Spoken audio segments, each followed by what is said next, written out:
छोटे से शहर में रहती थी रिया, जो बहुत ही जिज्ञासु और समझदार लड़की थी। उसे हमेशा पुरानी चीजों के बारे में जानना अच्छा लगता था। पुराने खिलौने, पुरानी किताबें और पुराने रहस्य। एक दिन वो अपने स्कूल प्रोजेक्ट के लिए कबाड़ के कमरे में गई, जहां उसे एक अजीब सी मशीन मिली। मशीन पर धूल जमी थी, लेकिन एक सुनहरी प्लेट पर लिखा था, टाइम ट्रैवलर, प्रयोग के लिए सावधान रहें।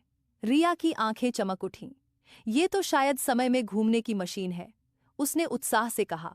उसने मशीन को साफ किया, बटन दबाए, और जैसे ही लाल बटन चमका, कमरे में रोशनी भर गई। जूम। रिया अचानक हवा में घूमते हुए किसी और जगह जा पहुंची। वो जागी तो अपने चारों ओर प्राचीन गांव था। लोग मिट्टी के बर्तन बना रहे थे, बैलगाड़ियां चल रही थीं और सब अजीब कपड़ों में थे। अरे वाह, ये तो प्राचीन भारत है, रिया ने खुश होकर कहा। वहां उसकी मुलाकात एक बच्चे से हुई जिसका नाम था आरव। वो उसे देखकर बोला, तुम अजीब कपड़े पहन रही हो, कहाँ से आई हो? रिया मुस्कुराई, मैं एक दूर जगह से आई हूं। आरव उसे अपने गांव की सैर कराता है। मंदिर, तालाब, पुराने बाजार और मिट्टी के घर।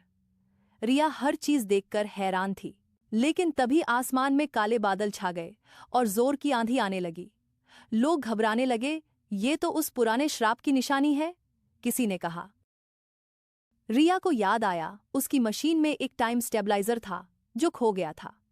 अगर वो मुझे नहीं मिला तो मैं वापस अपने समय में नहीं जा पाऊंगी, उसने डरते हुए कहा। आरव ने कहा, चिंता मत करो, हम ढूंढ लेंगे।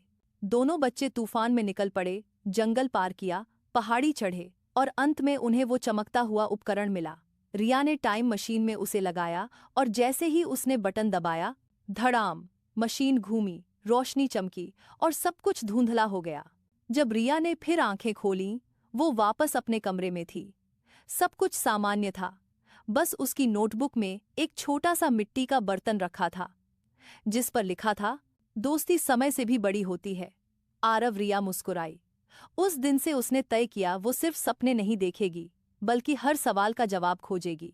और बच्चों, अगर आपको रिया की यह टाइम ट्रैवल एडवेंचर पसंद आई, तो लाइक, शेयर और सब्सक्राइब करना मत भूलना। बचपन ट्यूब किड्स पर, क्योंकि यहाँ हर कहानी में है जादू, रोमांच और सीख।